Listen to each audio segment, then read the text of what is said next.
Hello and welcome back everyone to another video in the IO series. Today we are touching up on the topic of how to look for universities with an IO psychology program in the United States. This particular stage was personally very challenging for me because I had no clue where to start, and I really hope that this video is your starting point to your journey in IO psychology. So your first option is to go to a consultancy. Now, as far as India is concerned, most consultancies provide a service free of cost, which is a list of universities that provide your program of interest that the consultancy might be tied up with. They have a paid option as well, where they will tailor a list of universities that are totally out of their tie-ups but very relevant to you and your program. Your next option is looking for universities on your own, and I recommend that even if you're going to a consultancy, make sure that you're looking for universities of your own as well. For this, you have three reliable resources, in my opinion at least, and the one that helped me the most was SIOP, which is Society of Industrial Organizational Psychologists, which is essentially a community for IO psychologists here in the United States. They have a page on their website that is completely dedicated to a list of universities, and it's a comprehensive list with locations and the programs they offer and how long the programs are, etc. Your second option is to go through a website called US News Rankings, which will give you a list of universities in the United States as well as their ranks across United States.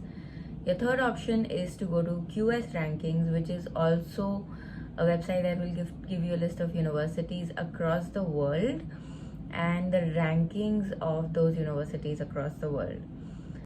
So the next thing to touch on is, sure, I know where to look for universities, but what am I exactly looking for?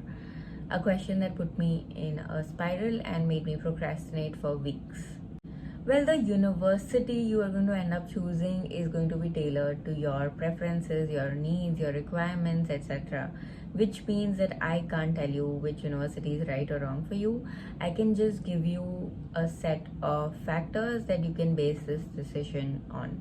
Factors on the basis of which I chose my university were: number one, and the top priority for me, a STEM program. STEM stands for Science, Technology, Engineering and Math, and as an international student this is important because it gives you 2 years of extended OPT, which is optional practicum training, after your 1 year of OPT that most programs provide to international students. This means that you will have 2 more years to apply or reapply for an H1B in case you don't go through in the first attempt. My second most important factor was budget. Now, studying in United States as an international student is no joke, because you're not allowed to work off campus. Even on campus you're allowed to work only 20 hours a week. With all of those restrictions on money, I think unless you worked your ass off and are willing to splurge your hard-earned money on education, or you are willing to spend your parents' money, or your dad has a secret locker with extra cash in it, you'll probably end up taking a loan, which would be at least of 30 to 40 lakh Indian rupees. Now, the more expensive the tuition, the higher your loan amount, the higher your interest, the bigger the risk that you end up taking. So like I said, this is tailored to your own situation, but the tuition and living cost is something I would definitely recommend checking during your first shortlisting of universities. Other factors to consider are location, your faculty, your internship opportunities, the course details, the rank if it matters to you, and which kind of a program you're signing up for. Now, why I say which kind of program is because IO psychology is provided in 2 formats: MS, which is Masters in Science, and MA, which is Masters in Arts. Initially, I was also biased towards MS because I don't know, it was a social bias that science is better than arts.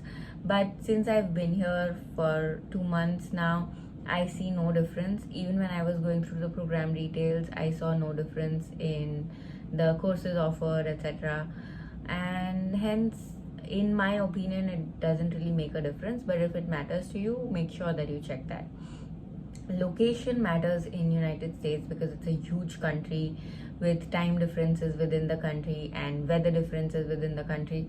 So if you have any medical conditions, then make sure that you're checking the weather of each location. And another reason location is important is because if you're looking for jobs or internships, then maybe a prime location would have more opportunities. Something again tailored to your own preferences. Another thing that is very, very important that you should look into is the faculty. This is something you cannot Google and find out about. I would recommend that you connect with people over LinkedIn, the alumni of those courses and universities, and talk to them about what their experience has been with that university and that program and the faculty of the program. Because to me, the faculty at UHCL for IO psychology was the selling point.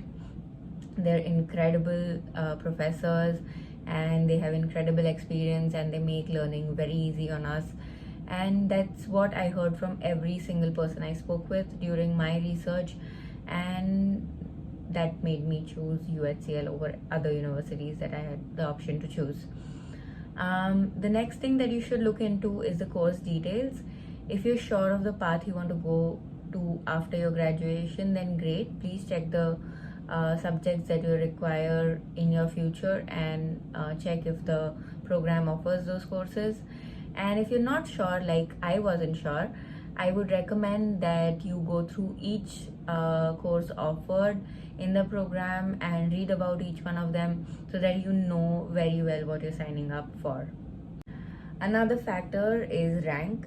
Personally, it didn't matter to me unless universities were under US rank 500. So I made sure that that is being satisfied. Other than that, rank is not a personal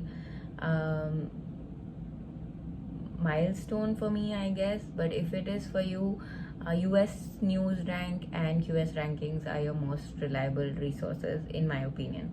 Another thing that I would like to touch on is sometimes with a program like IO psychology, in which a lot of people tend to do PhDs, masters may not be terminal. So make sure that you're checking if your university of choice is offering a terminal masters or a non-terminal masters. Terminal masters means you graduate in the 2 years of your masters and you go on to do a job. A non-terminal masters would mean that for the first 2 years you're pursuing a master's, receiving a master's degree, and then you continue to work towards a PhD degree for the next few years till your dissertation or thesis gets accepted.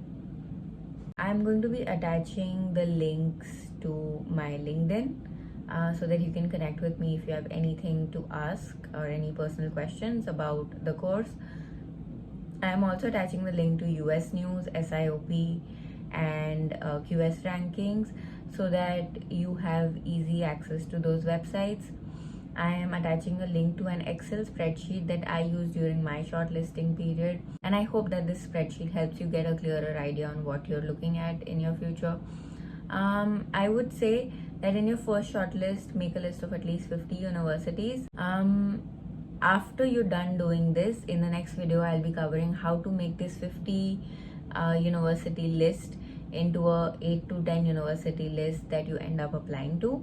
We'll be talking about mailing universities and what you need to ask them and what are the factors you need to consider while making your applications. So I hope this video was helpful. Stay tuned. I will be back with the next video very soon. Namaste.